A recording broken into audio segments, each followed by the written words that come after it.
માન રે મૂકીને તમે આવો મેદાનમાં અને મટાડું સર્વે કલેશ. હરિનો દેશ તમને એવો દેખાડું જ્યાં નહીં વર્ણ કે વેશ.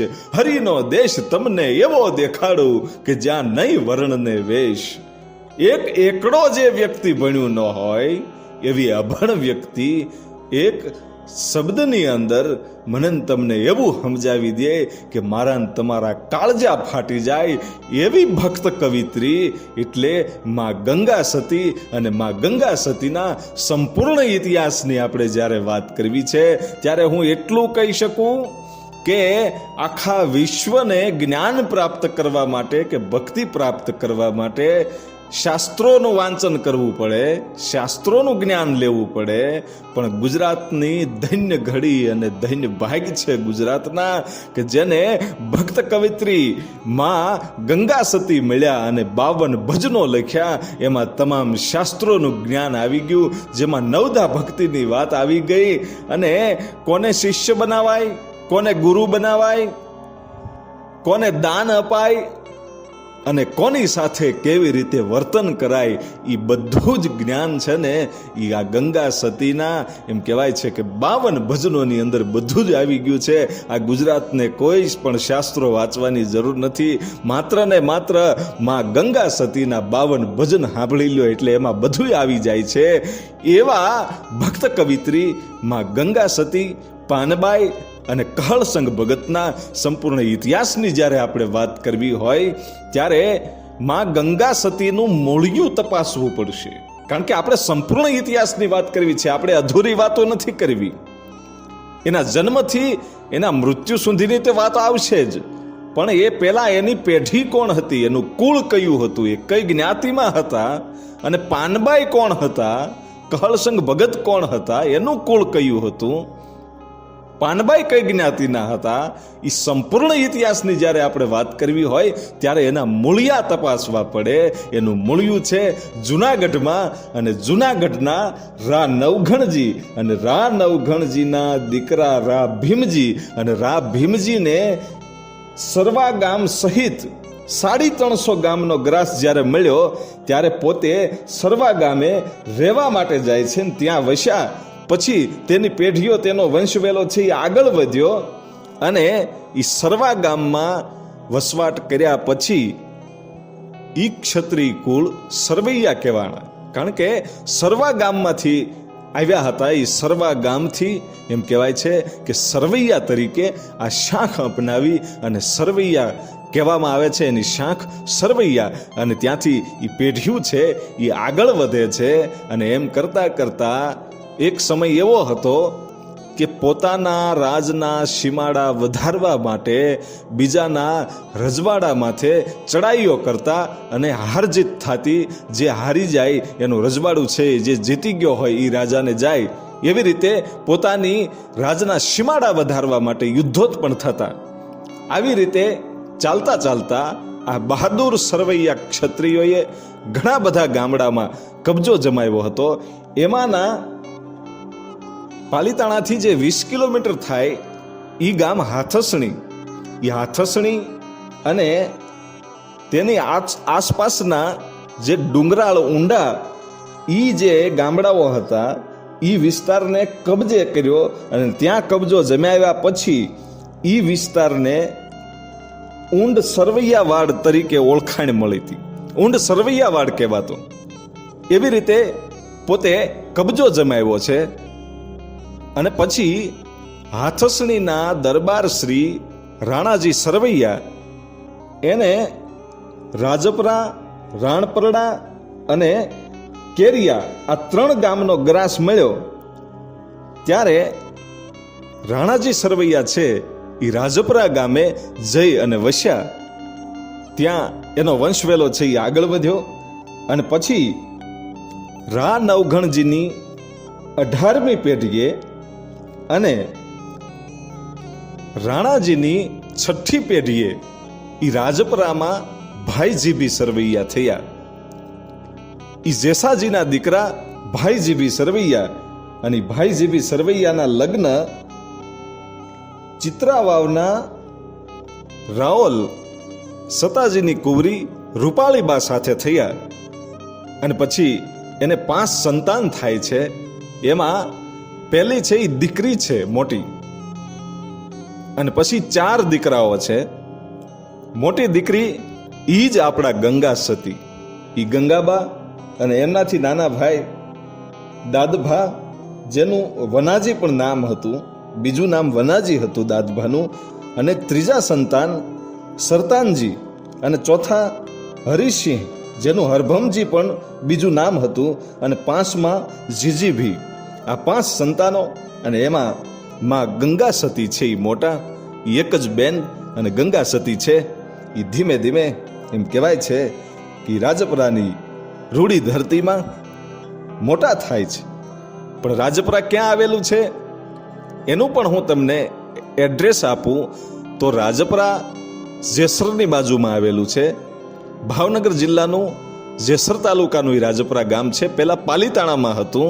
પાલીતાણાથી 35 કિલોમીટર થાય, અને જેસરથી 5 થી 7 કિલોમીટર એ રાજપરા થાય. એ માં ગંગા સતીની અને પાનબાઈ માની એ જન્મભૂમિ છે, અને ત્યાં માં ગંગા સતી છે એ ધીમે ધીમે મોટા થાય છે, પણ ભક્તિમય જીવન જીવે ભાઈઓ. આ તો મહાન સતી હતા, એક અવતરણ થયું હતું, અને ધીમે ધીમે માં ગંગા સતી છે એ મોટા થતા જાય છે, અને પોતાને એવી તો રમત રમે કે પ્રભુની મૂર્તિ એ ધૂળમાંથી બનાવે, અને એમને આરતી કરે, અને એને પ્રસાદ ધરાવે, અને ભજન સત્સંગમાં જવાનો ખૂબ રસ હતો. પોતે સત્સંગ કરે, બધાને પ્રસાદો આપે, પ્રભુની ભક્તિમાં લીન આ સતી છે એ ધીમે ધીમે મોટા થાય છે. અને પછી એકાંતે જઈ અને પ્રભુમાં લીન થવું, એની ભક્તિમાં લીન થવું, એ માં ગંગા સતીની ભક્તિને જોઈ અને એને જ જેવડી ઉંમરની એક દીકરી, એનું નામ પાનકી છે, લોકો પાનકી કહે છે, અને એ દીકરી એ ગંગા સતીની સાથે જ રહે, અને એકાબીજા વગર હાલે નહીં એવી તો દોસ્તી થઈ, અને બંનેનું જીવન છે એક સરખું ભક્તિમય જીવન. અને એ પાનકી કોણ હતી? એ જ આપણા પાનબાઈમાં. અને પાનબાઈમાંના ઇતિહાસની જ્યારે વાત કરવી હોય ત્યારે એના પણ મૂળમાં જવું પડે. એ કયા સમાજના હતા? એ ખવાસ સમાજમાંથી આવતા હતા, અને પઢિયાર શાખ હતી, અને એમના પિતાનું નામ હમીરભાઈ હતું. પઢિયાર શાખના હમીરભાઈ ખવાસની દીકરી આ પાનબાઈ છે એ ગંગા સતીની સાથે મોટી થાય છે ભાઈ રાજપરામાં. અને એવું ભક્તિમય જીવન જીવે, અને ગંગા સતીને અને પાનબાઈને એકાબીજા વગર ચાલે નહીં એવી રીતે ભજન સત્સંગ કરતા કરતા બંને દીકરીઓ મોટી થાય છે. અને માં ગંગા સતીએ એક લીમડાનું રોપણ પણ કર્યું હતું. એને વૃક્ષો બહુ ગમતા હતા, પ્રકૃતિ સાથે પ્રેમ એટલો હતો, અને એક લીમડો વાવ્યો હતો. એ લીમડો હજી પણ હાજર છે એ રાજપરાની અંદર. એ લીમડો ધીમે ધીમે મોટો થયો. એવી જ રીતે માં ગંગા સતી અને પાનબાઈ પણ મોટા થતા જાય છે. અને જ્યારે યુવાન થયા, માં ગંગા સતી યુવાન થયા, એ વખતે સમઢિયાળાથી ઉજળું ગોહિલ કુળ, અને ગોહિલ કુળનું માંગુ આવે છે. અને માંગુ આવ્યું, અને પિતા તરત જ હા પાડી દે છે. શું કામ? કે ગંગા સતી જે ભક્તિ કરે છે એ પિતા છે એ કાયમને માટે જુએ છે, અને એને ખબર હતી કે એના માટે યોગ્ય વર ગોતવો જરૂરી છે. અને જે જગ્યાએથી સમઢિયાળાથી ગોહિલ કુળનું જે માંગુ આવ્યું હતું કહળસંગ બાપુનું, એ કહળસંગ બાપુની પણ એવી જ ભક્તિ હતી. એટલા માટે ગંગા સતીના પિતાજીએ તરત જ હા પાડી દીધી કે હા, આ સંબંધ અમને સ્વીકાર્ય છે. અને કહળસંગ બાપુનો એ વખતે ગંગા સતી સાથે સંબંધ થાય છે. પણ કહળસંગ બાપુનો જ્યારે ઇતિહાસની વાત આપણે કરવી હોય તો એના પણ મૂળિયામાં આપણે જવું પડે. તો એનું મૂળ છે રાજસ્થાન, અને રાજસ્થાનના ખેરગઢથી છેજગજી ગોહિલ છે એ સૌરાષ્ટ્રમાં આવેલા. જ્યારે ભગવાન શ્રી કૃષ્ણએ સપનામાં આવી અને એમ કીધું કે તારો વંશવેલો વધારવા માટે તું અહીંથી નીકળી જા, અને જે જગ્યાએ તારા રથનું પૈડું નીકળી જાય એ જગ્યાએ તું રોકાણ કરજે, ત્યાં તારો વંશવેલો આગળ વધશે અને તારું રાજ ખૂબ પ્રસરશે. ત્યારે સેજકજી ગોહિલ છે એ ચાલતા ચાલતા સૌરાષ્ટ્રમાં અને પાંચાળની ધરતીમાં જ્યારે આવ્યા ત્યારે એ રથનું પૈડું નીકળી ગયું અને એ જ જગ્યાએ સેજકપુર નામનું એણે રાજ્ય વસાવ્યું અને એ સેજકજી ગોહિલે વસાવેલું. અને પછી સેજકજી ગોહિલના વંશજોએ એમ કહેવાય છે કે પાલીતાણા, વલભીપુર, લાઠી, ભાવનગર જેવા અનેક રાજ્યોની પોતે સ્થાપના કરી હતી. એ અનેક રાજ્યોની સ્થાપનાઓ થઈ. એ પછી જે આ પરગણું છે એ આખું ગોહિલવાડ તરીકે ઓળખાવા માંડ્યું અને આજે પણ ભાવનગર જિલ્લો એ ગોહિલવાડ જ કહેવાય છે. અને એ સેજકજી ગોહિલની 19મી પેઢીએ જીજી બાવા લાઠીની ગાદી ઉપર આવ્યા અને જીજી બાવાના નાના ભાઈ નાજીજી ગોહિલ અને એ નાજીજી ગોહિલને ચભાડિયા અને સમઢિયાળા આ બે ગામ છે એ ગરાસમાં મળ્યા અને ગરાસમાં મળ્યા પછી નાજીજી ગોહિલને 3 સંતાનો થયા. એમાં પહેલા હમીરજી ગોહિલ, બીજા મોડજી ગોહિલ અને ત્રીજા નાનાજી ગોહિલ. ઈ નાનાજી ગોહિલ, મોડજી ગોહિલ અને હમીરજી ગોહિલ આ છે એ 3 સંતાનો થયા પછી હમીરજી ગોહિલને ચભાડિયા ગામે જઈ અને વસ્યા. હમીરજી ગોહિલ છે એ ચભાડિયા ગામે જઈને વસ્યા અને મોડજી ગોહિલ અને નાનાજી ગોહિલ એ સમઢિયાળા ગામે વસ્યા. અને મોરજી ગોહિલના દીકરા મેરાજી ગોહિલ અને મેરાજી ગોહિલના દીકરા કલભા, જેને કલાજી પણ કહેવાતા, અને એ કલભાનો જન્મ 1820માં થયેલો અને કલભા ગોહિલના લગ્ન 1841માં મૂળીના પરમાર ભાઈજીબી પથાભીના કુબરી વખતુબા સાથે થયા. અને વખતુબા સાથે લગ્ન થયા પછી બંનેનું જે ભક્તિ જીવન છે એ કાયમને માટે ઉજળું કહેવાતું. એ બંને જણા છે કલભા અને વખતુબા એ કાયમને માટે સંતોની સેવા કરે, પ્રભુ ભજન કરે. આવી રીતે ધીમે ધીમે સમય જતો જાય છે. એમાં 2 દીકરાનો જન્મ થાય છે. મોટા દીકરા ઈ જ આપણા કહલસંગ બાપુ, એનો 1843માં જન્મ થયેલો. અને બીજા દીકરા જીભાઈ, એ જીભાઈનો જન્મ 1847માં થયો.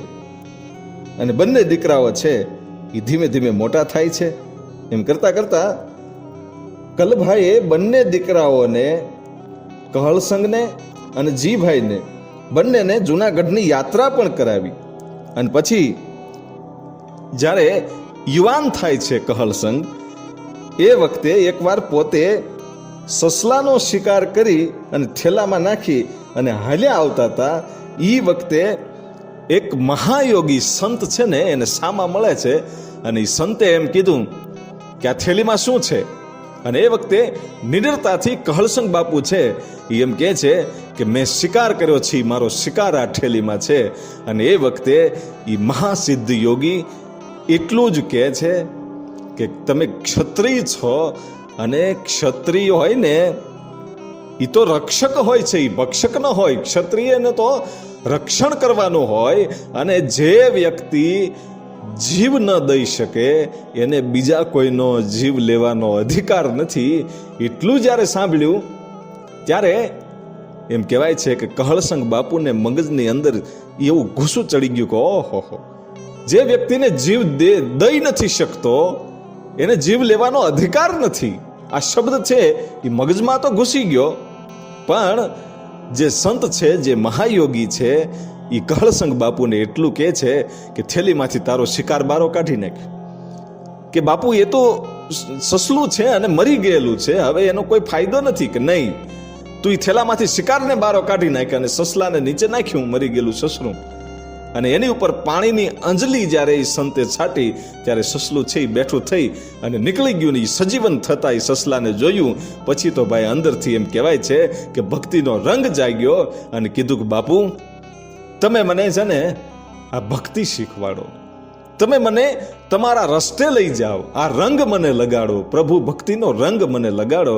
અને એ વખતે એ સંત એમ કહે છે કે રંગ લગાડવો હોય તો જુનાગઢ તારે ગમે ત્યારે આવવું પડશે એમ કહી અને સંત છે એ ઉતાવળા પગલે નીકળી ગયા. પછી કહળસંગ બાપુ ઘરે આવી અને બધી વાત કરે છે માતા પિતાને વાત કર્યા પછી માતા પિતા કહે છે કે ધીમે ધીમે સમય જાય પછી તમારે જુનાગઢ જવું હોય તો ભલે તમે જાજો, એ સંતના દર્શન કરજો અને જ્ઞાન પ્રાપ્ત કરજો.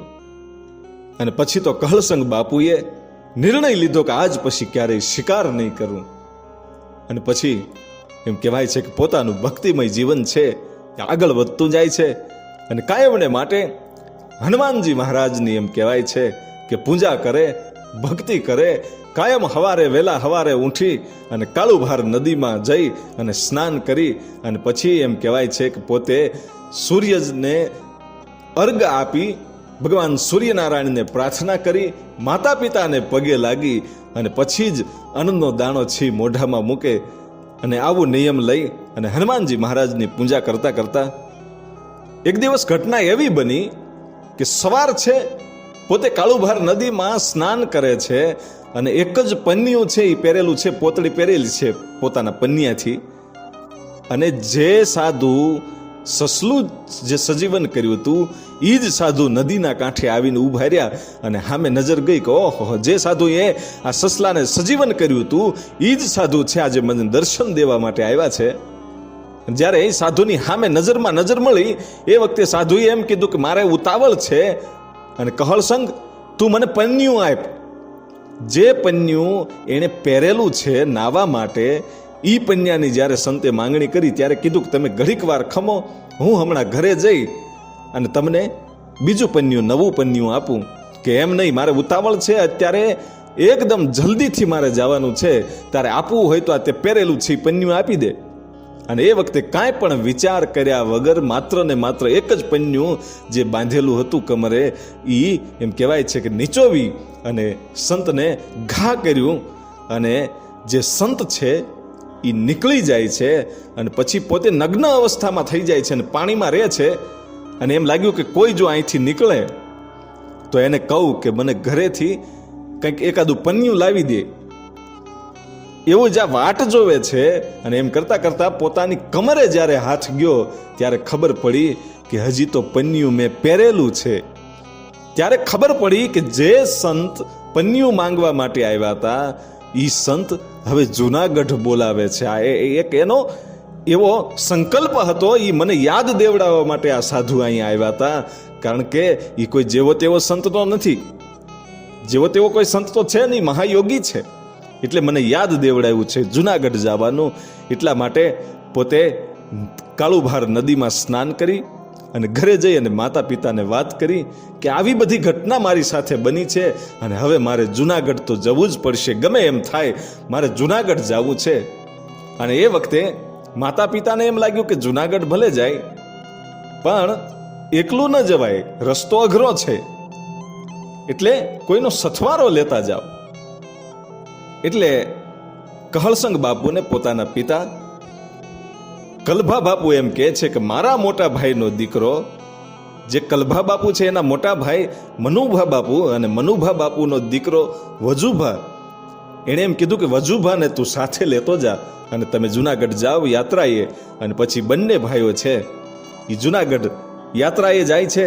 અને જુનાગઢ જ્યારે ભવનાથની તળેટીમાં જ્યારે ડગલા માંડ્યા, ચાલતા ચાલતા ભવનાથમાં તળેટીમાં જ્યારે પહોંચે છે એ વખતે જે સંતે અહીંયા પરચો આપ્યો હતો એ જ સંત જેણે જુનાગઢ આવવાનું કીધું હતું એ જ સંત ત્યાં સામા ઊભા છે. જાણે આની વાટ જોઈને ઊભા હોય એમ ગડગડતી દોટ મૂકી અને કહળસંગ બાપુ છે એના પગમાં પડી જાય છે. અને બાપુ એમ કહેવાય છે કે ગિરનારની કંદરાઓમાં ગુફામાં લઈને જાય છે અને 3 થી 4 દિવસ સુધી આરામ કરવા દે છે.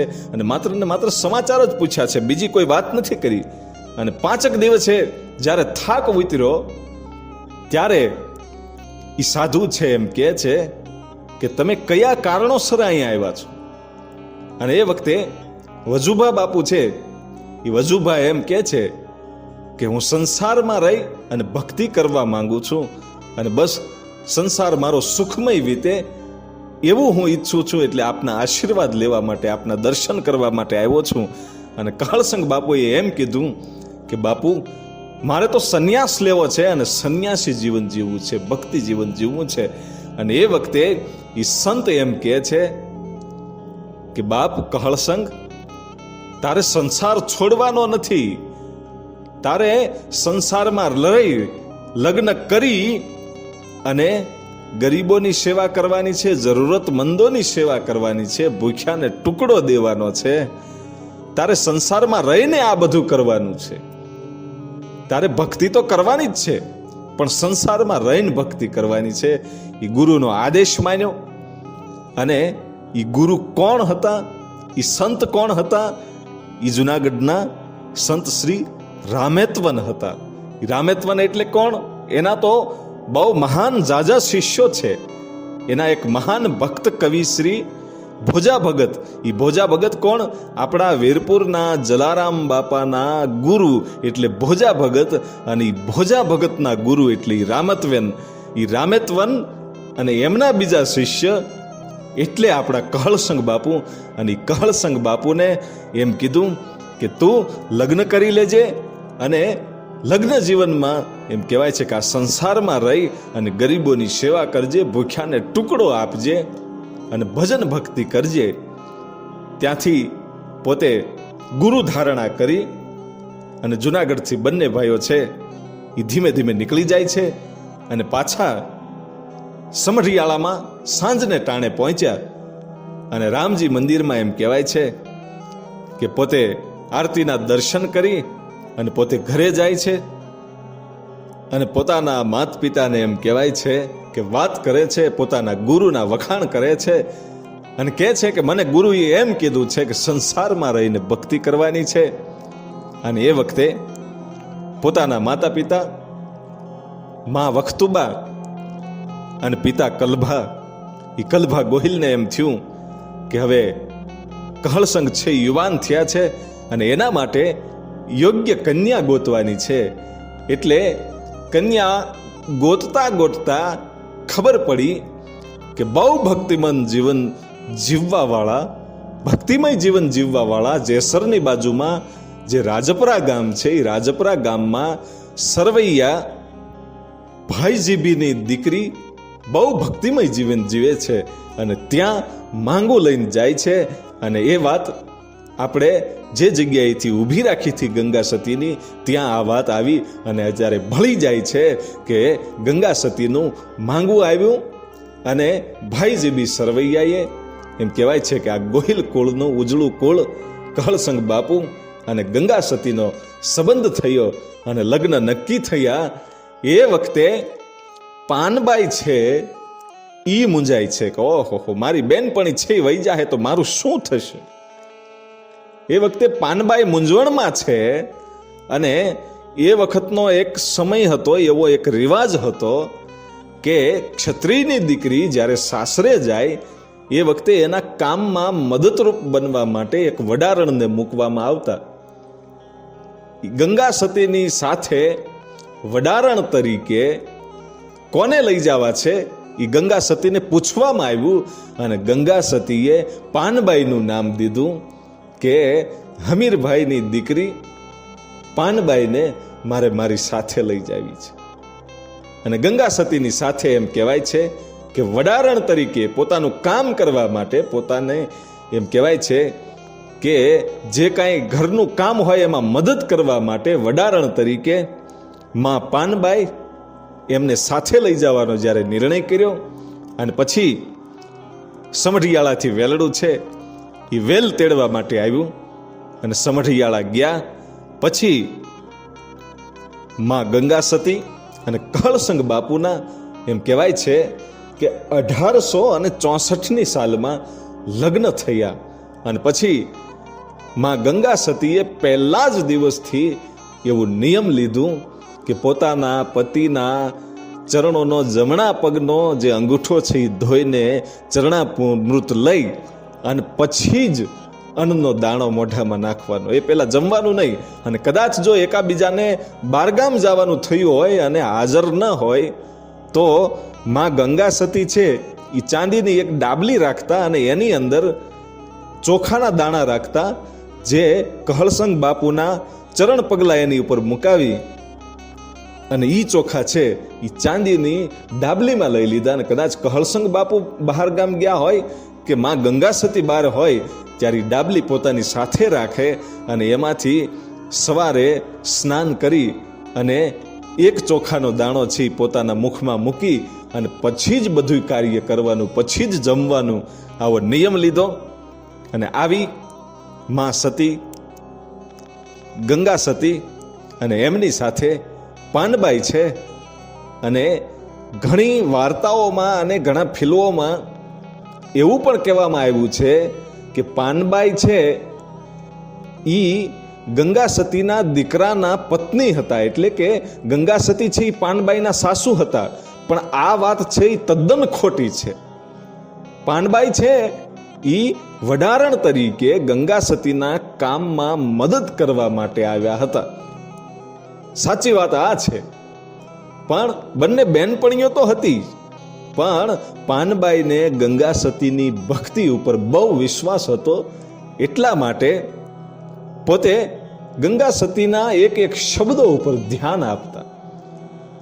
સૌથી પહેલા વહેલા જાગી અને ઘરનું તમામ કામ પૂરું કરી નાખે ઈ પાનબાઈ.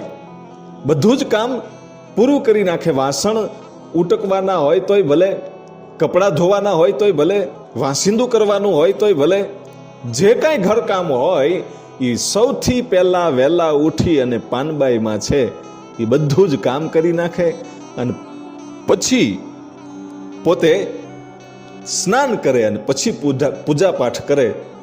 આવી રીતે નિત્યક્રમ ચાલતો જાય.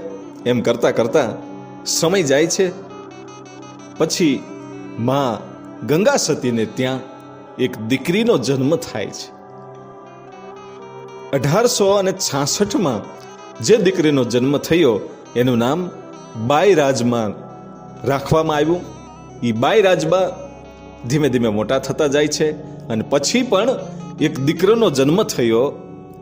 એ 1868માં બીજી દીકરીનો જન્મ થયો, એનું નામ હરિબા રાખવામાં આવ્યું. અને પછી બંને દીકરીઓ છે એ ધીમે ધીમે મોટી થતી જાય છે.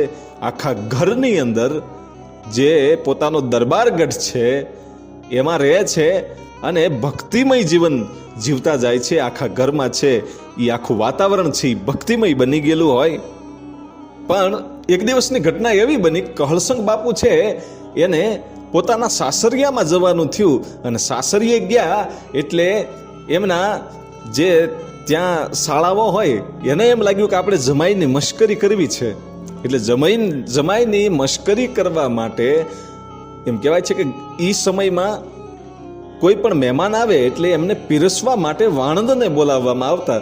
અને એ પીરસવા માટે વાણંદને બોલાવ્યો અને વાણંદને કહેવામાં આવ્યું કે આપણે જમાઈની મશ્કરી કરવાની છે, એટલે તમે જ્યારે તાંસળીમાં લાપસી પીરસી દો, પછી જ્યારે ઘી રેડવા માટે નીકળો ને ત્યારે આપણા જમાઈ કહલસંગના જે તાહળી હોય ને એની લાપસીમાં તમે ઘી રેડતા નહીં અને એને વટીને પછી આગળ નીકળી જાયજો.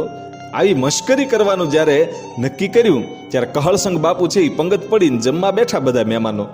એ વખતે લાપસી પીરસાણી અને વાણંદને કહેવામાં આવ્યું હતું, એટલે વાણંદ છે એ ઘી પીરસતો આવ્યો અને વચ્ચે કહલસંગ બાપુ જે બેઠા હતા એની તાહળીમાં ઘી ન નાખ્યું અને આગળ જઈ અને બીજાની તાહળીમાં એમ કહેવાય છે ઘી પીરસતા વિયા ગયા.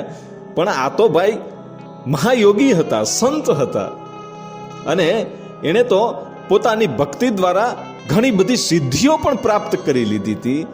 અને એ વખતે માન અપમાનનું કાંઈ અને મગજની અંદર હોય નહીં.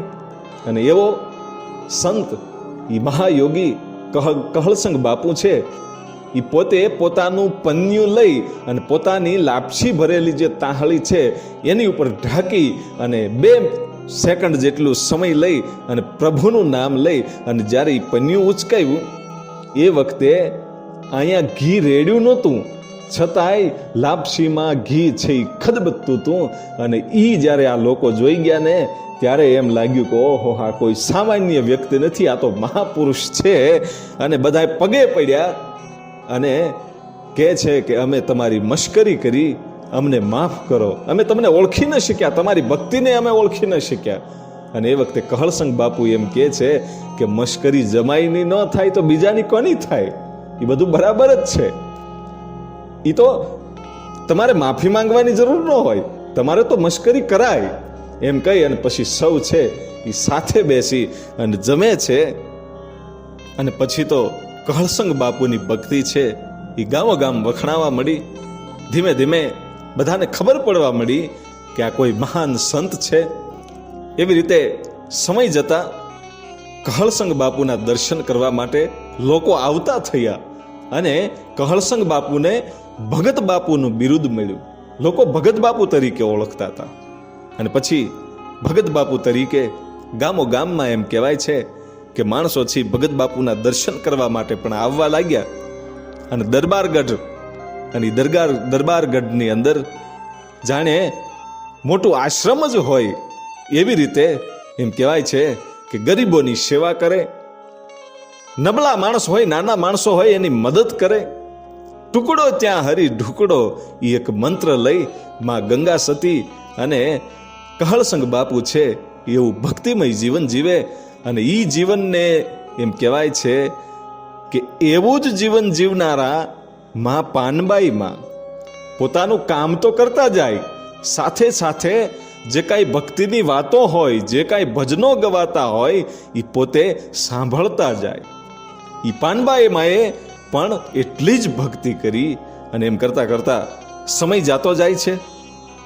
એમાં ઓચિંતા એકવાર કહળસંગ બાપુને રાજપરાથી નીકળવું અને રાજપરા જઈ ચડ્યા. અને એ વખતે સંધ્યા ટાણું હતું અને રાજપરા જઈ ચડ્યા. અને એ વખતે સરતાનજી સરવૈયાના દીકરા માધુભા અને જે કહળસંગના શાળા થાય માધુભા છે એ માધુભા અને ભગવાનગર મહારાજ અને માલાભાઈ કુંભાર આ ત્રણેય છે એ ભેળા થઈ અને એક સસલાનો જે શિકાર કર્યો હતો એ સસલાને રાંધતા હતા. એ જે માટીનું જે પાટિયું હોય, અત્યારે જે આપણે વાસણ હોય છે એવો એક પાટિયો એ વખતે માટીનો બનતો. એ પાત્ર કહેવાય. એ પાત્રની અંદર એમ કહેવાય છે કે માટીના એ પાટિયામાં એ સસલું છે એ રંધાય છે. અને એવે વખતે કહળસંગ બાપુ આવી ચડે છે. અને આ લોકોને એમ થયું કે ઓહો, આ તો ભગત બાપુ આવી ગયા અને આપણું હવે આ બધું જે આપણે શિકાર કરીએ છીએ એ આપણે પકડાઈ જઈશું. અને એ વખતે કહળસંગ બાપુ પૂછે છે કે શું રંધાય છે ભાઈ? અને એ વખતે માધુભા છે એ એમ કહે છે કે આમાં તો ચોખા રંધાય છે. એમ કે હા, ચોખા રાંધીએ છીએ અમે.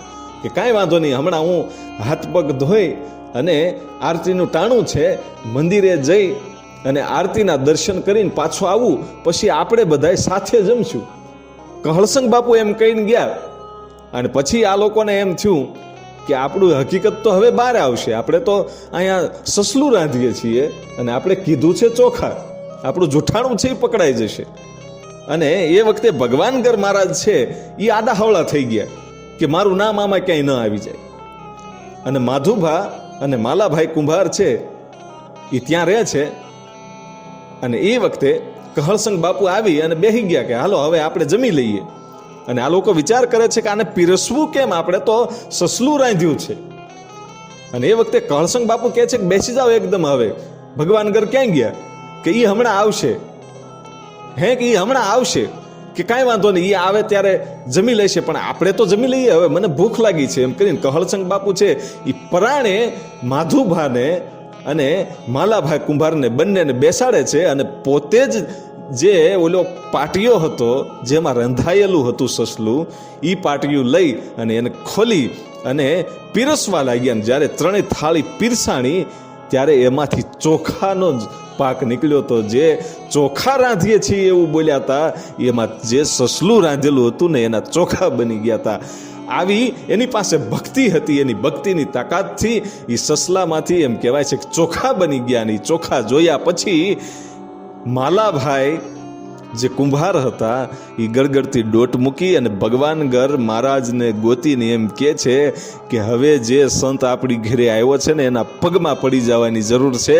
તું હવે જટ હાલ, જે આપણે સસલું રાંધ્યું હતું ને એ ચોખા થઈ ગયા છે. અને ભગવાન ઘર ગળગળતી ડોટ મૂકી આવે છે અને પછી આ ત્રણ છે એ કહળસંગ બાપુના પગમાં પડીને એમ કહે છે કે અમને માફ કરો, કારણ કે અમે તમારી સામે જૂઠું બોલ્યા હતા, અમે સસલું રાંધ્યું હતું અને આમાં ચોખાનું તમને કીધું હતું, પણ હવે અમને માફ કરો અને આજ પછી અમે આ બધો શિકાર છોડી દઈએ છીએ, માંસ મદિરા છોડી અને ભક્તિનો રાહ અમને આપો અને એવી કંઈક નિશાની કે એવી કંઈક દેવસ્થાનની સ્થાપના કરો કે જેથી કરી અને અમારું મન સ્થિર રહે અને એ જે જગ્યાએ તમે સ્થાપના કરી હોય એ જગ્યાએ અમે જઈ અને અમારા જીવનને ધન્ય બનાવી શકીએ, અમે ભક્તિ કરી શકીએ.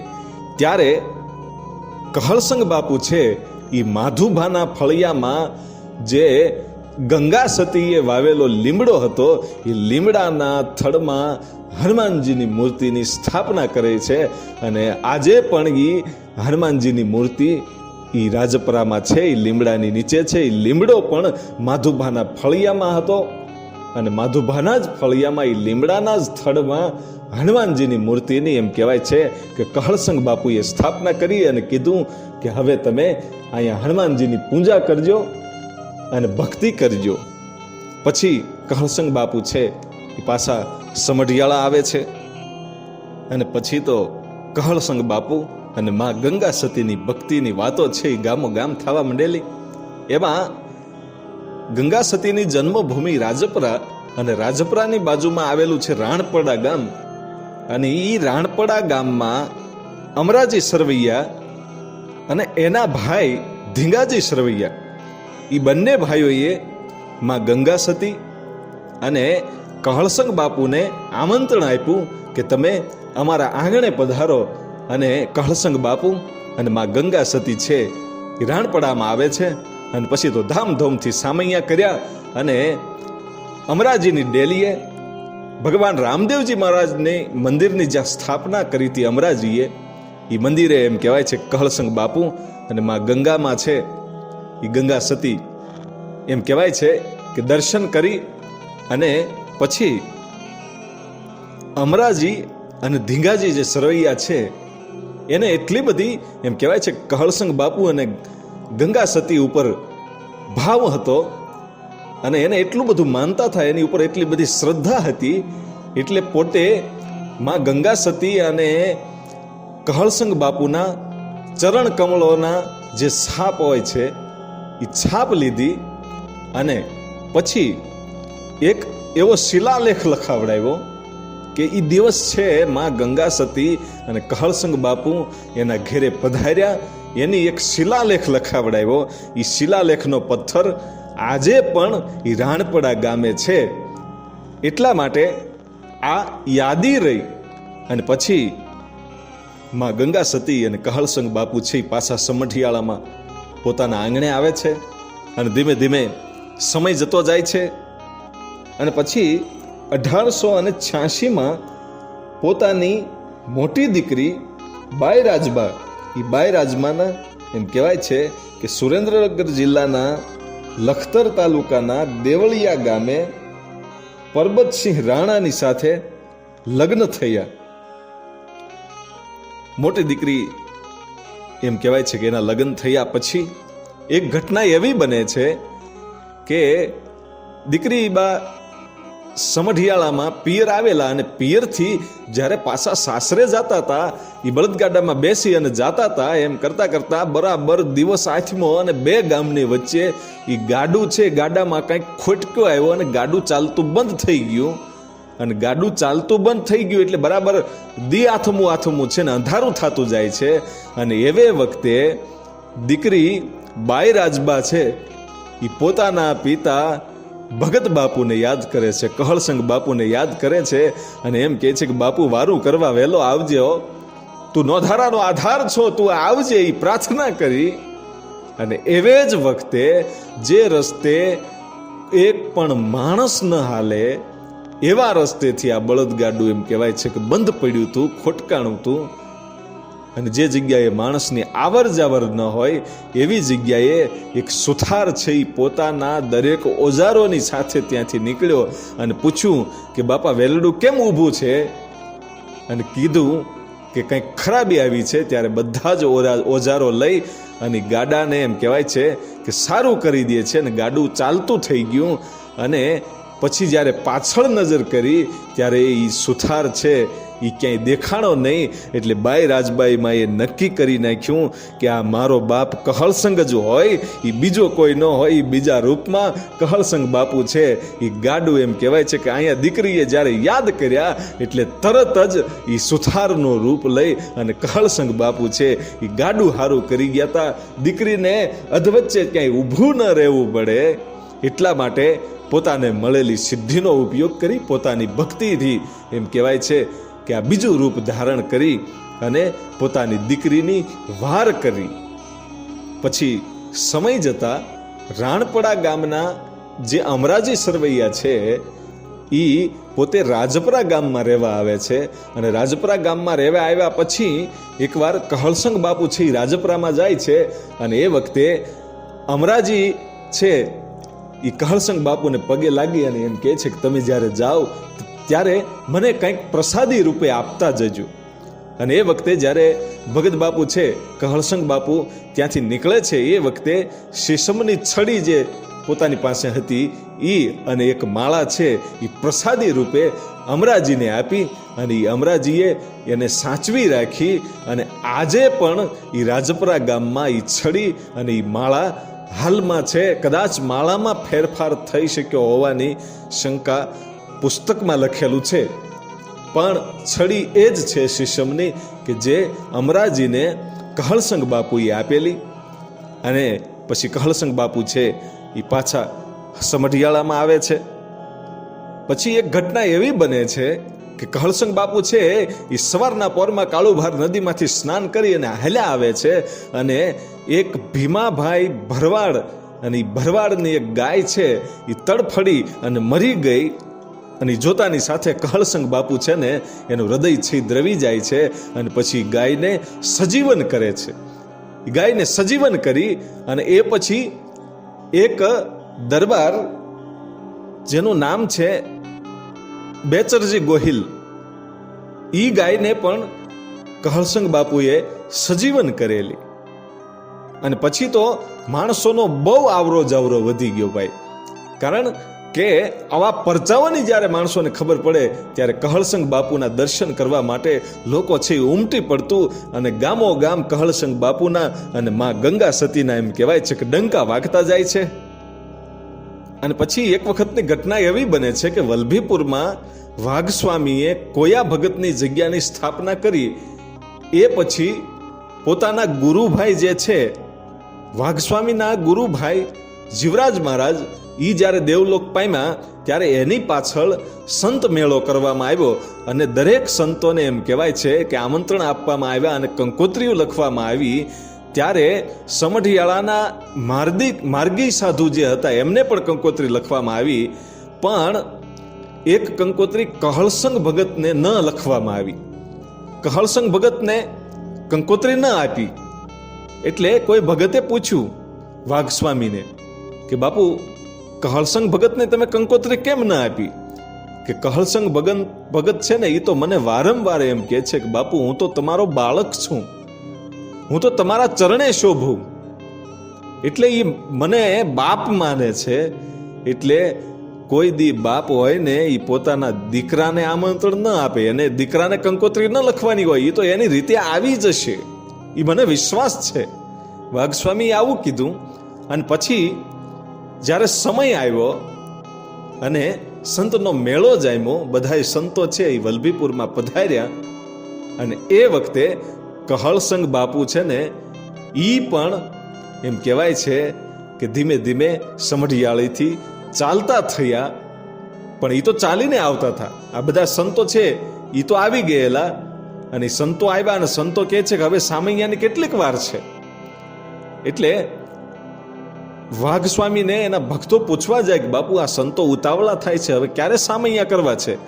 અને વાઘ સ્વામીએ કીધું કે હજી કહળસંગ નથી આવ્યો, અને કહળસંગ આવે પછી આપણે સાધુના સામૈયા કરવા છે, પણ તમે કોઈ સાધુને કહેતા નહીં કે કહળસંગ આવવાનો છે. અને પછી તો એમ કહેવાય છે કે બહુ મોડું થાય છે, સાંજનું ટાણું થઈ ગયું, બરાબર જમવા વખત થયો, આરતી ટાણું થાય છે, ત્યાં સુધી હજી કહળસંગ ભગત આવ્યા નથી. અને વાઘ સ્વામી છે એ કહળસંગ બાપુની વાટ જોવે છે, અને સંતો છે એ અધીરા થાય છે કે હવે તો વાળું વખત થયો છે, હજી તમે સામૈયા કરશો, આપણે આરતીના દર્શન કરીશું, વાળું પાણી કરીશું, એ ભોજન કર્યા પછી ભજન ક્યારે થશે? તમે હવે ક્યારે સામૈયા કરશો? એ વખતે એમ કહેવાય છે કહળસંગ બાપુ છે એ આવે છે, અને 5000 માણસો એ વખતે એ આશ્રમમાં થયેલું વલ્લભીપુરમાં, અને 5000 માણસોના બૂટ ચંપલનો જે ઢગલો પડ્યો છે ને, એ પગરખાઓનો જે ઢગલો પડ્યો છે ને, એ ઢગલાની બાજુમાં જઈ અને કહળસંગ ભગત છે એ બેહી જાય છે.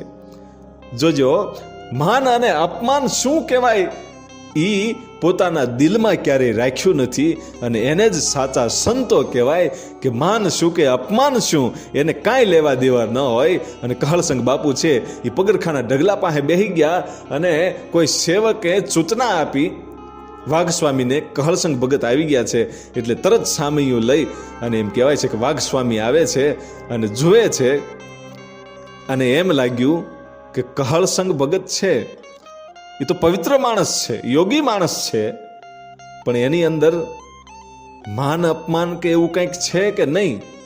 જરાક દંભ તો હોવો જોઈએ ને. કોઈ પણ માણસ હોય ને એને થોડો ઘણો તો અભિમાન કે દંભ હોય, કે જોવું છે કે આની અંદર સહન કરવાની શક્તિ કેટલી છે. વાઘ સ્વામીએ કહળસંગ બાપુની પરીક્ષા કરવા માટે કડવા વેણ બોલ્યા કે કંકોત્રીઓ આપી છે એ લોકો તો આવે જ તે, પણ અમુક અમુકને કંકોત્રીઓ નથી આપી છતાંય અહીંયા ખાવા પોગી ગયા છે. આવા કડવા શબ્દો બોલ્યા, પણ કહળસંગ બાપુને કાંઈ પણ મગજમાં બેઠું નહીં, આ કાનેથી ઓલા કાને કાઢી નાખ્યું. એને ખબર નથી કે આ મને કહે છે, અને એને મનમાં એવું પણ નથી કે મને કંકોત્રી નથી આપી, કારણ કે એને માન અપમાનની સાથે કાંઈ લેવા દેવા ન હોય. એ જે ગંગા સતી માએ વાત કરી કે 52ની બહાર નીકળવું પડે ત્યારે અમુક વસ્તુ છે એ સમજાય, આને માન અપમાનની સાથે કાંઈ લેવા દેવા નહોતા. અને બીજા સંતો છે એ ઊભા થઈ ગયા અને બધાએ કંકોત્રીઓ બતાવી કે ભાઈ તમે અમને કંકોત્રીઓ તો આપી છે, અને હવે પછી આવા કડવા શબ્દો બોલો છો. અને એ વખતે વાઘ સ્વામી છે એ એમ કહે છે કે ભાઈ હું તમને કોઈને નથી કહેતો, અને તમને બધાને તો કંકોત્રી આપી છે, અને કંકોત્રી આવી પણ છે એટલે તમે આવ્યા છો, પણ હું તો આ કહળસંગને કહું છું કે કહળસંગ વગર આમંત્રણે આવ્યો છે. અને એ વખતે કહળસંગને ખબર પડી કે આ વાઘ સ્વામી છે એ મારી વાત કરે છે, એટલે ગડગડતી દોટ મૂકી અને પગમાં પડી ગયા. અને કહળસંગ બાપુએ એટલું જ કીધું કે બાપુ હું તો તમારો દીકરો છું, અને દીકરાને કોઈ દી આમંત્રણ ન આપવાના હોય, મારે અહીંયા આવવું એ તો મારી ફરજ બને છે. એટલા જ્યારે શબ્દો કીધા ત્યારે એમ કહેવાય છે કે વાઘ સ્વામીની એમ કહેવાય છે કે છાતી છે ગજગજ ફૂલવા માંડી, અને કીધું કે વાહ કહળસંગ બાપ, તું તો ભગત છો, અને હવે સામૈયા કરવા હોય તો અમારે તારા જ કરવાના હોય. બાકી જેને અભિમાન હોય, જેને માન અને સન્માનની વાતો આવતી હોય, ન્યા કોઈ દી ભક્તિ એટલી બધી ટકે નહીં. અને તને માન અને અપમાનથી ઉપર ઉઠી અને તું કહળસંગ ભગત બાપ હવે તારા અમારા સામૈયા કરવા છે એમ કરી અને વાઘ સ્વામી છે એ કહળસંગ ભગતના સામૈયા કરી અને પોતે પોતાના આશ્રમમાં લઈ જાય છે. અને પછી સંત મેળો પૂરો થયો, ભજન ભાવ કરી, અને એમ કહેવાય છે કહળસંગ બાપુ છે એ પાછા સમઢિયાળામાં આવે છે. અને એના એ જ વર્ષમાં, એ વર્ષ હતું 1888, એ 1888માં પોતાની નાની દીકરી જે છે હરિબા, એમના લગ્ન અમદાવાદ જિલ્લાના ધંધુકા તાલુકાના અડવાળ ગામે એમ કહેવાય છે કે ફતેહસિંહજી રાણાની સાથે લગ્ન થયા. અને સમય જતા એ અડવાળ ગામની બાજુનું એક ગામ, અને ત્યાં ભરવાડ જગાભાઈ, એ જગાભાઈને દીકરીઓ જ થતી હતી, દીકરા હતા નહીં. એટલે કોઈએ કીધું કે ભાઈ તમે સમઢિયાળામાં કહળસંગ બાપુ જે સંત છે એની માનતા કરો તો તમારે ઘેરે કદાચ દીકરો થાય. અને જગાભાઈ ભરવાડને ખબર નહોતી કે કહળસંગ બાપુ હૈયાત છે, જીવે છે, એવી ખબર નહોતી. એને એમ કે કોઈ સંત થઈ ગયા છે આગળ. એટલે જગાભાઈ ભરવાડે એવી માનતા કરી કે મારે ઘેરે જો દીકરો થશે તો કહળસંગ બાપુના મસ્તકમાં, એના કપાળમાં હું શ્રીફળ ફોડીશ. આવી માનતા કરી. અને સમય જતા એને ઘેરે દીકરાનો જન્મ પણ થયો. અને માનતા પૂરી કરવા માટે થઈ અને સમઢિયાળામાં આવે છે. અને પૂછતા પૂછતા એમ કહેવાય છે કે ત્યાં જઈ અને એક માણસને પૂછે છે કે કહળસંગ બાપુની જગ્યા. અને એ વખતે એ માણસ પોતે એમ કહે છે કે હું જ કહળસંગ છું. બોલો ને, તમારે શું કામ છે? હે કે હું જ કહળસંગ છું. કહળસંગ બાપુ એમ કીધું કે હું જ કહળસંગ છું, અને તમે શું કામ આવ્યા છો? અને એ વખતે એ માણસ છે એ સ્થિર થઈ ગયો. ભાઈ જગાભાઈ ભરવાડ છે, એને એમ થયું કે ઓહો, મેં તો એવું ધાર્યું હતું કે આ કોઈ પેલા સંત થઈ ગયા હશે, અને આ તો જીવે છે. હવે આના કપાળમાં કેવી રીતે શ્રીફળ ફોડવું, આ મારી માનતા કેમ પૂરી કરવી, વિચારમાં પડી ગયા. એટલે કહળસંગ બાપુએ કીધું કે જે કાંઈ હોય તે બોલો. અને એ વખતે બધી જ વાત કરી કે બાપુ મેં માનતા કરી હતી, અને તમારા કપાળમાં શ્રીફળ ફોડવાની માનતા કરી હતી, પણ મને ખબર નહોતી કે તમે જીવો છો. પણ હવે શું કરવું? કે કાંઈ વાંધો નહીં, તારી માનતા પૂરી કરી લે, હું અહીંયા ઊભો છું, મારા કપાળમાં શ્રીફળ ફોડી નાખ. કે નહીં બાપુ, એવી રીતે હું શ્રીફળ ન ફોડી શકું. તમારા માથામાં મારે કેમ શ્રીફળ મારવું? મારો જીવ ન હાલે. કે નહીં, ગમે એમ થાય તારે તારી માનતા તો પૂરી કરવી જ પડશે ને, નહીતર તને અબળખા રહી જાય છે કે મેં મારી માનતા પૂરી ન થઈ. એટલે હવે માનતા પૂરી કરી લે, મારા કપાળમાં શ્રીફળ ફોડી નાખ. અને ખૂબ કહળસંગ બાપુ સમજાવે છે. પછી જગાભાઈ ભરવાડ છે એ પોતાના હાથમાં શ્રીફળ લઈ અને કહળસંગ બાપુના કપાળે જ્યારે ફોડવા જાય છે, એ કપાળથી જરાક શ્રીફળ આઘુરે છે. હજી કપાળને શ્રીફળ અડ્યું નથી એ પહેલા શ્રીફળ છે એ ફાટી જાય છે. અને એમ કહેવાય છે કે જગાભાઈ ભરવાડની માનતા છે એ પૂરી થાય છે. અને કહળસંગ બાપુને એ શ્રીફળ અડ્યું પણ નહોતું. આવી જબરજસ્ત જેની ભક્તિ હોય એની સાથે જ આવી ઘટનાઓ બને ને, એ જ પરચાઓ આપી શકે. જે હું તમે આજે પરચાઓ અને ચમત્કારોની વાતો કરીએ છીએ ને, ઘણા બધા લોકો એમ કે આવું કાંઈ બનતું જ ન હોય, પણ હકીકતમાં બને છે. અને આજે પણ એ સંતોની સાથે આવું બને છે. આજે પણ ઘણા બધા સંતો એવા છે કે સજીવન ઘણી બધી પ્રાણીઓ કે પક્ષીઓ મર્યા હોય છે અને સજીવન કરી શકે છે.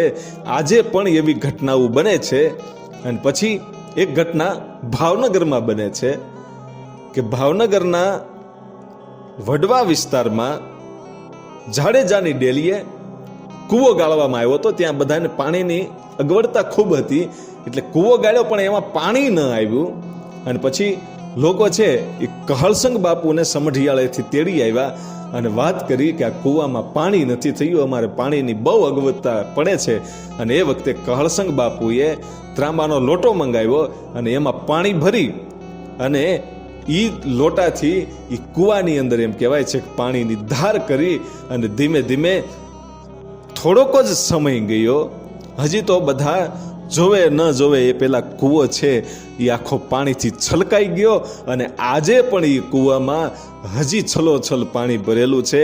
એ કૂવામાં કોઈ દી પાણી ખૂટતું નથી. આવા તો અનેક પરચાઓ બાપુના છે, માં ગંગા સતીના છે. પણ ધીમે ધીમે સમય જાય છે. પણ ઘટના એવી બની કે તારીખ 31 અને પહેલો મહિનો અને 1989 સાલમાં પોહ મહિનો, અને પોહ મહિનાના દિવસે કહળસંગ બાપુના પિતાશ્રી કલભા બાપુ છે એમનું અવસાન થાય છે. પણ એને આ તો મહાપુરુષ છે અને કહળસંગ બાપુને એનો શોખ ન હોય, એ શોખ ન રાખે, કારણ કે એ તો બધું એનાથી પર થઈ, એનાથી ઉપર ઉઠી અને ભક્તિ આવે છે. એટલે એમ કહેવાય છે કે એની પાછળ ખૂબ ભજનો કર્યા, ખૂબ દાન કર્યું. અને એ પછી પોતે સમય વિતાવતા વિતાવતા ભક્તિમય જીવન જીવતા જીવતા ભૂખ્યાને રોટલો ખવડાવે, અભ્યાગતોની સેવા કરે, સાધુ સંતોની સેવા કરે. અને પછી તો દરબારગઢમાં એમ કહેવાય છે કે જગ્યા ઘટવા માંડેલી. એટલે પોતાની જે જમીન છે સમઢિયાળા ગામથી થોડેક દૂર એ પોતાની જમીનમાં જઈ અને ત્યાં જઈ અને ઝૂંપડી બાંધી અને ગંગા સતી, એમની સાથે પાનબાઈ અને કહળસંગ બાપુ છે એ ત્યાં જઈ અને ભક્તિ કરે. અને એ જ ખેતરમાં પહેલા એમ કહેવાય છે કહળસંગ બાપુએ પોતાના જ હાથથી હનુમાનજી મહારાજની મૂર્તિની સ્થાપના કરેલી. એ આજે પણ એ આશ્રમમાં એ જ મૂર્તિ હાલમાં ત્યાં ઉપર અત્યારે પાકી ડેરી કરવામાં આવેલી છે. પણ પહેલા જ્યારે સ્થાપના કરી જે મૂર્તિની, એ મૂર્તિ હાલમાં એ આશ્રમમાં છે. સમઢિયાળા જાજો અને હનુમાનજીનું એ મંદિર જોજો. એ કહળસંગ બાપુએ એ પોતાની જમીનમાં જે હનુમાનજીની એમ કહેવાય છે કે મૂર્તિની સ્થાપના કરી હતી, એ આજે પણ છે. અને એ હનુમાનજીના કાયમને માટે દર્શન કરે અને પછી એમની સેવા પૂજા કરે, એમ ભક્તિમય જીવન જીવતા જાય. એમાં એક વખત કહળસંગ બાપુના જે માસીબા છે એ ભાવનગરથી આવે છે અને પછી કહળસંગ બાપુને ત્યાં તેડી જાય છે. થોડોક સમય રોકાણા પછી કહળસંગ બાપુ જ્યારે ભાવનગરથી પાછા ફરે છે એ વખતે 12 ઓરડા બને એટલો કાટમાળ છે એ ગાડામાં ભરી દીધો માસીબાઈએ, અને કહળસંગ બાપુ છે એ લઈ આવે છે. અને પછી એક સાથે 12 ઓરડા બનાવે છે અને રામજી મંદિર બનાવે છે. એ રામજી મંદિર બનાવ્યું, એમાં જે ભગવાન રામની સ્થાપના કરી, એ રામની મૂર્તિ સ્વયંભૂ પ્રગટ થયેલા હતા, ક્યાંયથી મૂર્તિ લાવવામાં નહોતી આવી. પછી તો ભગવાન રામની પૂજા થાય. એ 12 ઓરડા હતા. કોઈ રાત રોકાય, કોઈ રાતવાહો રોકાય, અને કોઈને ભોજન આપવા માટે એ જગ્યા ઘણી બધી થઈ. આજે તો એ 12 ઓરડા કે રામજી મંદિર નથી, પણ આજે બહુ સરસ એ જગ્યાએ મંદિર છે. અને સમઢિયાળામાં જઈને દર્શન કરજો તો તમને ખબર પડે કે જે જગ્યામાં માં ગંગા સતીએ બેહી અને આ શાસ્ત્રોનું વર્ણન સમજાવી દીધું હોય એવી મહાન સતી માં ગંગા સતીની પવિત્ર ભૂમિ. અને એ ભૂમિમાં ભજન કરતા કરતા એક વખત એવું બન્યું કે ઉમરાળાની બાજુમાં ટીંબી ગામ છે અને ટીંબીની બાજુમાં પીપરાળી નામનું ગામ છે. અને ઈ પીપરાળી ગામના હરિજન ભૂદરદાસ સાધુ, અને ભૂદરદાસ ઈ એક એવો મહાન સાધુ છે કે ઈ કદાચ ન હોત તો મારી તમારી સુધી આ માં ગંગા સતીના ભજનો, કહળસંગ બાપુના ભજનો, માં પાનબાઈના ભજનો છે ને, એ ભજનો મને તમને મળ્યા ન હોત.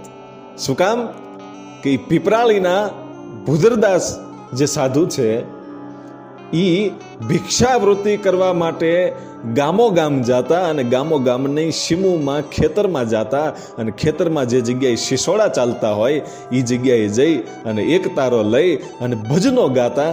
અને પોતે ભણેલા ગણેલા પણ હતા, એટલે લખતા વાંચતા પણ આવડતું. અને ભૂદરદાસ છે એકવાર સમઢિયાળા આ જે જગ્યાએ ઝૂંપડી બાંધી અને માં ગંગા સતી, પાનબાઈ અને કહળસંગ બાપુ રહે છે ત્યાં આવ્યા અને ભજનોની જમાવટ બોલાવી. એટલે કહળસંગ બાપુને છે એ આ ભજનોની માયા લાગી. અને એમ કહેવાય છે કે ભૂદરદાસને એમ કહે છે કે કદાચ તમે અમારી સાથે રહેવા આવી જાવ તો. અને ભૂદરદાસ મહારાજ છે એમ કહે છે કે એકાદી ઝૂંપડી બને એટલી જમીન આપો તો અમે અહીંયા રહેવા આવી જઈએ અને કાયમ ભજનોની મોજ માણશું. અને પછી કહળસંગ બાપુ છે એમ કહે છે કે હા, હું તને એક ઝૂંપડી બને એટલી જમીન આપું છું. અને પછી ભૂદરદાસ જે મહારાજ છે સાધુ, એ ભૂદરદાસ અને એમનો પરિવાર છે એ બધા જ ત્યાં આવી અને એક નાનકડી એવી ઝૂંપડી બનાવી.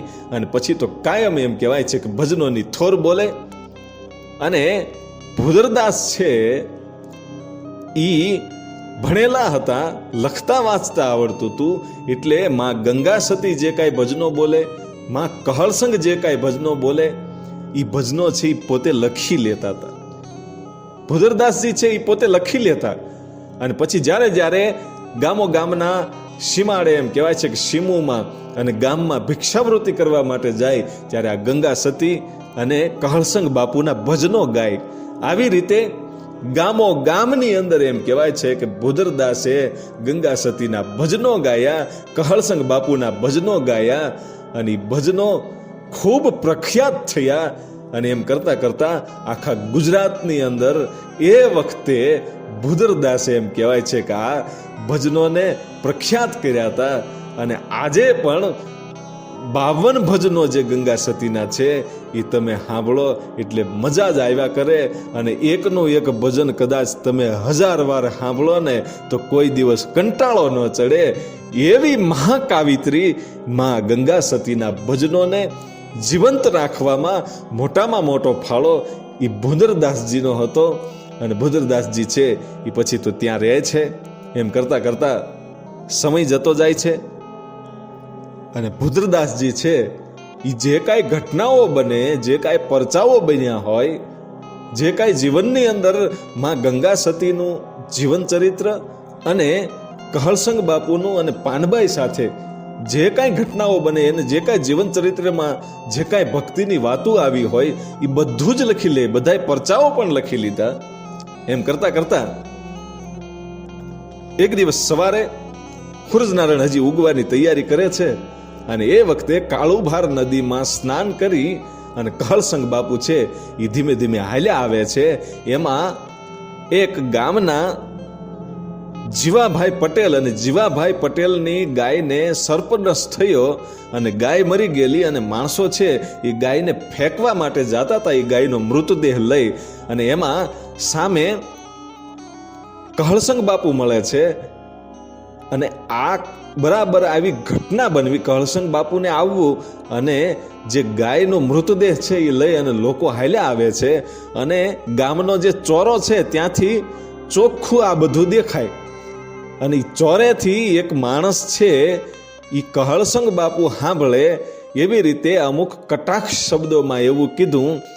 જે માણસો ગાયને મરી ગયેલી ગાયનો મૃતદેહ ફેંકવા માટે જતા હતા એ લોકોને એમ કીધું કે એલા ગાયને નીચે મૂકી દો અને થોડાક દૂર વયા જાવ એટલે આ કહળસંગ ભગતડો છે ને એ ગાયને સજીવન કરી દે છે.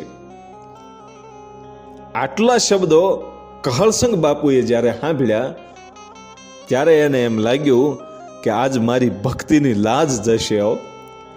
જો આ ગાયને સજીવન નહીં કરું તો ચોરે બેઠેલા માણસના શબ્દો છે ને એ ખોટા પડશે. બાકી આજ કહળસંગ ભગતને આ ગાયને સજીવન તો કરવી જ પડશે, નહીતર તો મારી ભક્તિ લાજ છે. એમ કરી અને કીધું કે ગાયને નીચે મૂકો.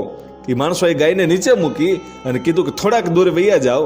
અને માણસોથી થોડાક દૂર ગયા અને પોતાની પાસે જે ત્રાંબાનો લોટો હતો એમાંથી પાણીની અંજલીઓ છે 3 વખત ગાયની ઉપર છાંટી અને એમ કહેવાય છે કે ગાય છે ઊભી થઈ ગઈ. એને ગાયને સજીવન કરીને ગાય છે એ તો ગામ તરફ નીકળી ગઈ.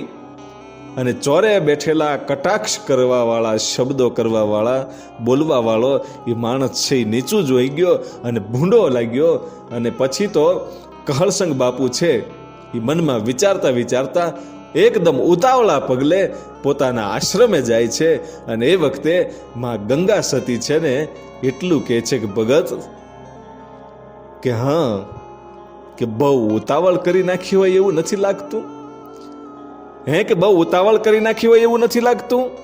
કે કાં કે તમે ભીમાભાઈ ભરવાડ અને બેચરજી ગોહિલની ગાયને સજીવન કરી એ વખતે તો તમારી અંદર કરુણા પ્રગટી થઈ કે આના વાછરડોનું શું થશે, આના વાછરડું ભૂખ્યા મરી જશે એવી તમને વેદના થઈ. એ વખતે તમે ગાયોને સજીવન કરી છે.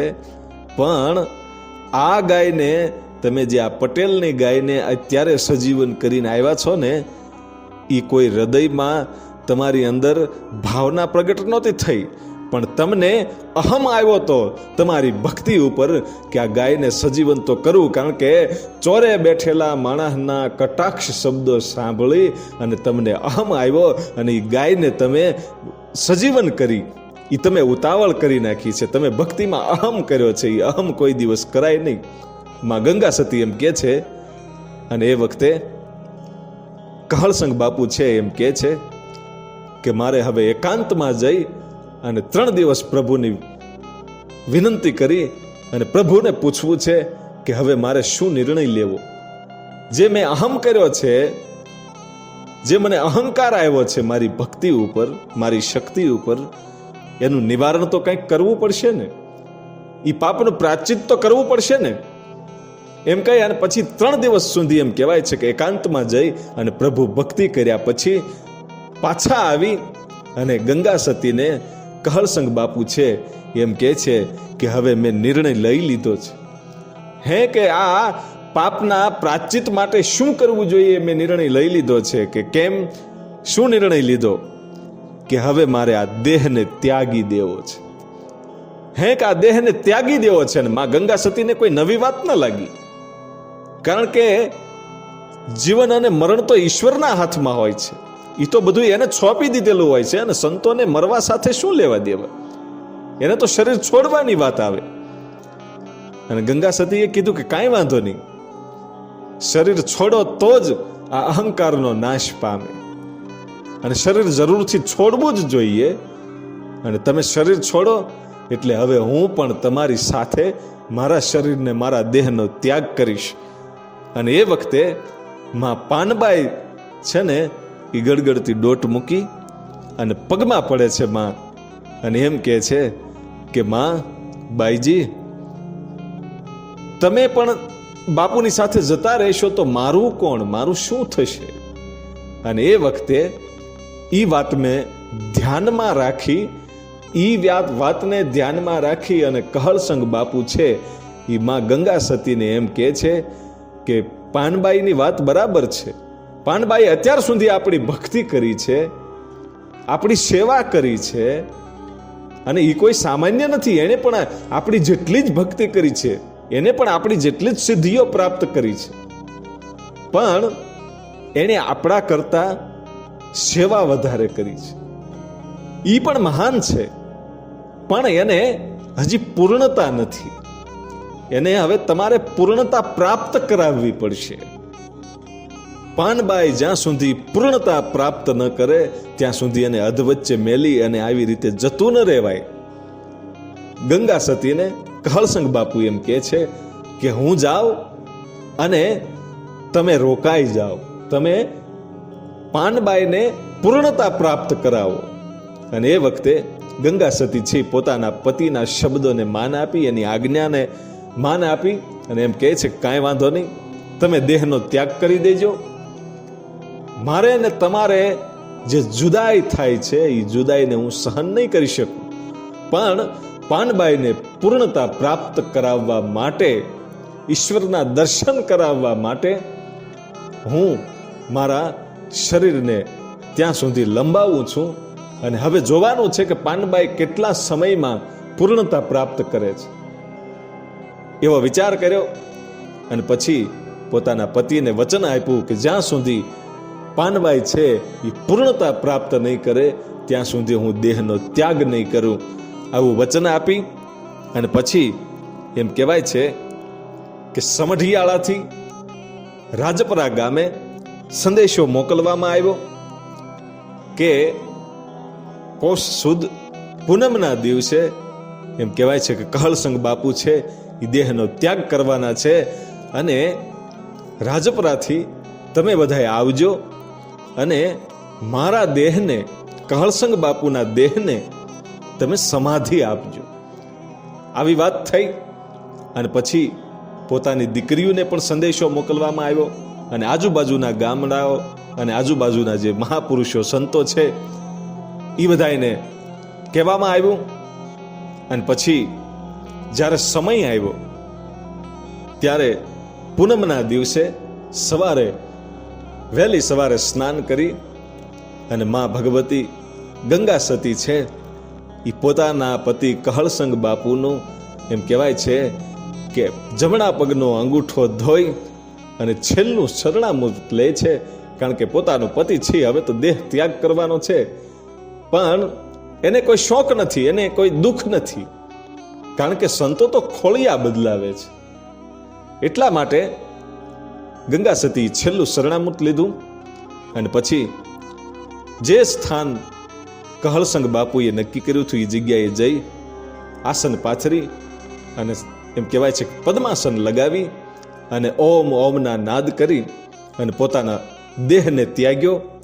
અને દેહને ત્યાગ્યો એ દિવસ હતો વિક્રમ સંવત 1950 પોષ સુદ પૂનમ અને રવિવારનો દિવસ, તારીખ 21 પહેલો મહિનો અને 1894ની એ સાલ હતી. અને એમ કહેવાય છે કે દેહનો ત્યાગ કર્યા પછી જે ગોહિલ દરબારો છે એના કુટુંબીજનો છે એણે એવું કીધું કે આને સમાધિ ન અપાય, આપણે તો ક્ષત્રિય છીએ, આપણે તો અગ્નિ સંસ્કાર દેવાનો હોય એટલે સમાધિ નથી આપવાની. પણ રાજપરા જેને કેણ મોકલ્યું હતું એ સરવૈયા દરબારો છે એ સવારમાં આવવા માટે તો નીકળી ગયેલા, પણ વચ્ચે કહુંબો કરવા રોકાઈ ગયા એટલે એને મોડું થયું આવવામાં. અને આ જગ્યાએ જે ગોહિલ દરબારો છે એણે ચિતા ખડકી અને બાપુએ તો એમ કીધું તું કે મને સમાધિ આપજો, પણ આ ગોહિલ દરબારો એમ કહે છે કે આપણે ક્ષત્રિય છીએ એટલે આપણે અગ્નિદાહ હોય, આપણે સમાધિ ન હોય. એટલે ચિતા ખડકવામાં આવી અને ચિતા ઉપર શરીર મૂકી કહળસંગ બાપુના દેહને મૂકી અને ચિતા છે સળગી. પણ આખી કાયા તો બાપુની સળગી ગઈ, આખો દેહ તો સળગી ગયો, પણ જે જમણો હાથ છે ને એ સળગ્યો નહીં. એને આગ છે અગ્નિદેવ છે એ અડી જ ન શક્યા અને એ હાથ છે એ ઉલ્લી અને ચિતામાંથી નીચે આવી ગયો. એટલે હાથને પકડી અને પાછો ચિતામાં મૂક્યો અને બીજી વાર છે એ હાથ ઉલ્લી અને પાછો નીચે આવી ગયો. પણ એક પણ એમ કહેવાય છે કે આગનો તિખારો છે એ જમણા હાથમાં અડ્યો નથી. અને પાછો ફરી વખત એ હાથને એમ કહેવાય છે કે એમાં મૂકવામાં આવ્યો. એવે વખતે જે રાજપરાથી સરવૈયા દરબારો આવ્યા અને એણે આ આખી ઘટના જોઈ અને પછી કીધું કે ભાઈ આ દેહને અમને તો સંદેશામાં એવું લખવામાં આવ્યું હતું કે કહળસંગ બાપુએ એવું કીધું હતું કે મારા દેહને તમે સમાધિ આપજો અને તમે અગ્નિ સંસ્કાર કરી દીધો. આવી જ્યારે વાત હાલે છે એ વખતે પાછો ત્રીજી વાર હાથ છે એ ઉડી અને પાછો નીચે પડે છે સીતામાંથી. એક પણ આગનું તણખલું એને લાગ્યું નથી, હાથ સળગ્યો નથી, આખો દેહ છે એ સળગી ગયો છે બાપુનો. અને એ વખતે પછી ગોહિલો એમ કહે છે કે કાંઈ વાંધો નહીં, હવે આ હાથ છે એ હાથની આપણે સમાધિ આપીએ. અને પછી દેહને એમ કહેવાય છે કે પંચભૂતનું જે ખોળિયું છે એ ધૂળમાં મળી ગયું. એ દેહને તો સળગાવી દેવામાં આવ્યો, અગ્નિ સંસ્કાર આપી દેવામાં આવ્યો, પણ જે જમણો હાથ છે એ ઉડીને જ્યારે બહાર આવ્યો ત્રીજી વાર, એ વખતે એ જમણા હાથને એમ કહેવાય છે કે તેના જ ખેતરમાં એ જ જગ્યાએ ત્યાં જમણા હાથની સમાધિ આપવામાં આવી. કહળસંગ બાપુના જમણા હાથની સમાધિ આપવામાં આવી. અને એ પછી ગંગા સતી છે એ બીજા દિવસથી જ કહળસંગ બાપુના ગયા પછી બીજા દિવસથી જ પાનબાઈને એમ કહેવાય છે કે પૂર્ણતા પ્રાપ્ત કરવા માટે કાયમને માટે સવારે એક ભજન લખે અને એ ભજનનો આખો સાર છે એ બધો જ વિસ્તારપૂર્વક એમ કહેવાય છે કે પાનબાઈને સમજાવે. સવારમાં એક ભજનની રચના કરે અને આખો દિવસમાં એ ભજનનું એમ કહેવાય છે કે એને પાન કરાવે. એમાં નવધા ભક્તિની પણ વાતો આવી ગઈ, શાસ્ત્રોની પણ વાતો આવી ગઈ, ભાગવત ગીતાની પણ વાતો આવી ગઈ છે. આ 52 ભજનોની અંદર બધી જ વાતો સામાન્ય રીતે મનન તમને સમજાઈ જાય એવી વાતો એમાં ગંગા સતીએ વણી લીધી છે. અને સતત 52 દિવસ સુધી ગંગા સતીએ કાયમ સવારે એક ભજન લખે અને એનો સાર છે એ એમ કહેવાય છે કે પાનબાઈને સંભળાવે અને 52 દિવસે પૂર્ણતા પ્રાપ્ત થઈ ગઈ. ભાઈ 52 દિવસે એમ કહેવાય છે કે ગંગા સતીએ પૂર્ણતા પ્રાપ્ત કરાવી એ પાનબાઈ માને. અને પછી પાનબાઈ માને પોતાના ખોળામાં લઈ, જેમ એક માં છે એ પોતાના બાળકને ખોળામાં લઈ અને વાલ કરતું હોય એવી રીતે પાનબાઈને પોતાના ખોળામાં બેસાડી અને માથે હાથ મૂક્યો. અને હાથ મૂક્યા પછી પરિબ્રહ્મ પરમાત્માના દર્શન કરાવ્યા હતા.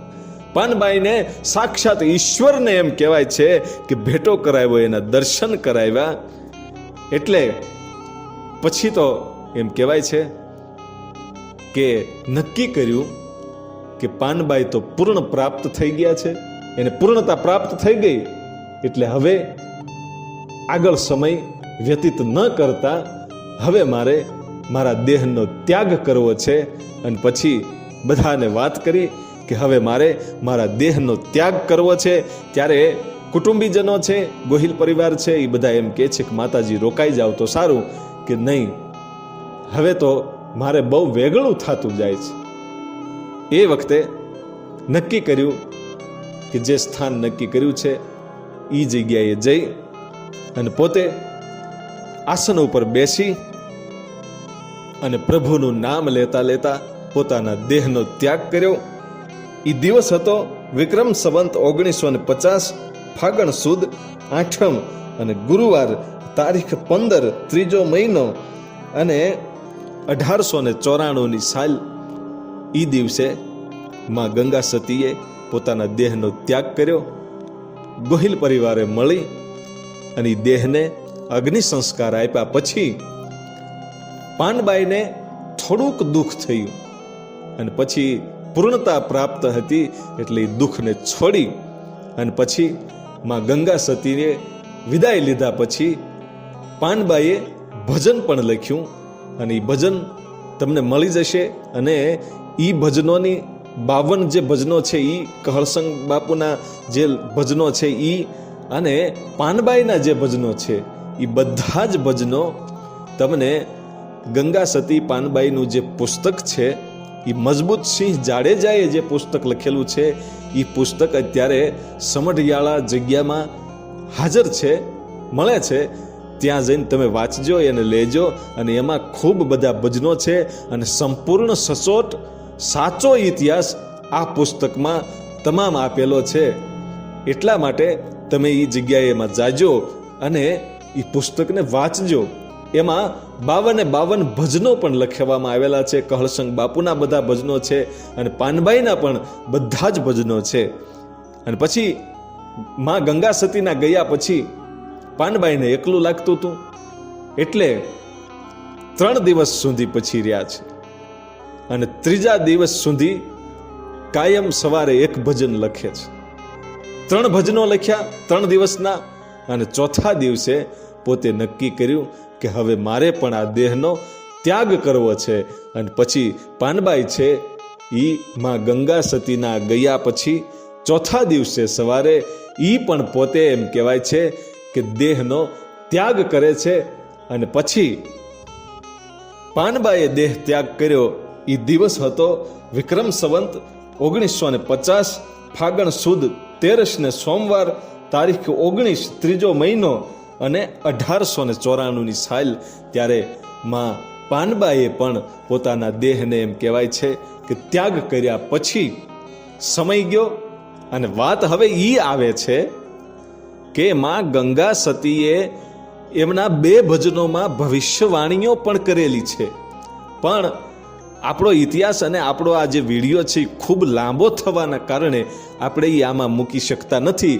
પણ આગળના ઇતિહાસમાં માં ગંગા સતીની જે કરેલી ભવિષ્યવાણીઓ છે એનો પણ આપણે વિડીયો આપણી આઈ મોગલ સ્ટુડિયો મુંડકીધાર આ ચેનલમાં આપણે મૂકવાના છીએ.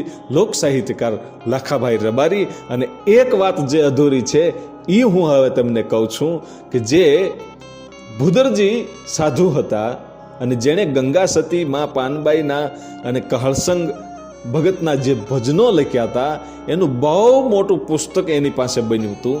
એણે તમામ પરચાઓ પણ લખ્યા હતા. અહીંયા મેં જે પરચાઓની વાત કરી છે, અમુક વાતોની જે વાતો કરી છે, અમુક ઇતિહાસની, અમુક પ્રસંગોની, એ તો હજી અડધું પણ નથી. આ તો મજબૂત સિંહ જાડેજાએ જે પુસ્તક લખ્યું છે એમાંથી અમે આ વાતો લીધેલી છે અને એ તમામ વાતો આપણે આમાં લીધી છે. પણ મજબૂત સિંહ જાડેજા ખુદ એમ કહે છે કહેતા કે આ તો 25% નથી, કારણ કે ઘણી બધી વાતો છે આપણને મળી નથી, એ તો વિસરાઈ ગઈ છે. અને જેટલી વાતો મળી છે એટલી વાતોને મજબૂતસિંહ જાડેજાએ શોધ કરી અને આ પુસ્તકમાં લખી. પણ ઘટના એવી બનેલી છે કે કહલસંગ બાપુ, ગંગા સતી અને પાનબાઈના ગયા પછી જે ભૂદરજી સાધુ છે એ ભૂદરદાસ છે એને હરિજનવાસમાં એને જગ્યા મળી અને એ જગ્યાએ પોતે રહેવા જતા રહ્યા. એ ઝૂંપડી છોડી અને પોતે ત્યાં રહેવા જતા રહ્યા. અને એ પછી જે કાળુભાર નદી છે એ નદીમાં બહુ જોરદાર પૂર આવ્યું હતું અને પૂર આવવાના કારણે અનેક મકાનો છે એ તણાઈ ગયા હતા, ઘણી બધી જાનહાનિ પણ થઈ હતી. એ વખતે ઘણી બધી ખાવા પીવાની સામગ્રી પણ એમ કહેવાય છે કે જતી રહી હતી. ઘણા બધા મકાનો છે એ પણ તણાઈ ગયા હતા. અને એ વખતે ભૂદરદાસે જે પુસ્તક લખ્યું હતું, એણે જે કાંઈ એમાં ભજનો અને જે કાંઈ પરચાઓ જે સાચવીને લખ્યા હતા એ પુસ્તક પણ તણાઈ ગયું હતું. એટલે મારી તમારી સુધી હજી હજારો જે વાતો છે એ અહીંયા સુધી આવી નથી શકી. અને આ લોકોએ ખૂબ મહેનત કરી અને મારી તમારી સુધી આ પરચાઓ, આ ઇતિહાસો અને આ ભક્તિની વાતો, આ ભજનો એ મને તમને આપ્યા છે. એમાં આપણે આનંદ કરીએ. અને આગળ પણ મેં તમને કીધું એમ માં ગંગા સતીએ એમના 2 ભજનોમાં કરેલી ભવિષ્યવાણી એમનો પણ વિડીયો આપણે આગળ મૂકશું. તો આઈ મોગલ સ્ટુડિયો મુનકીદાર લોક સાહિત્યકાર લાખાભાઈ રબારી આ ચેનલને તમે સબસ્ક્રાઈબ કરજો. અને આપણે હવે અહીંથી વિદાય લઈએ.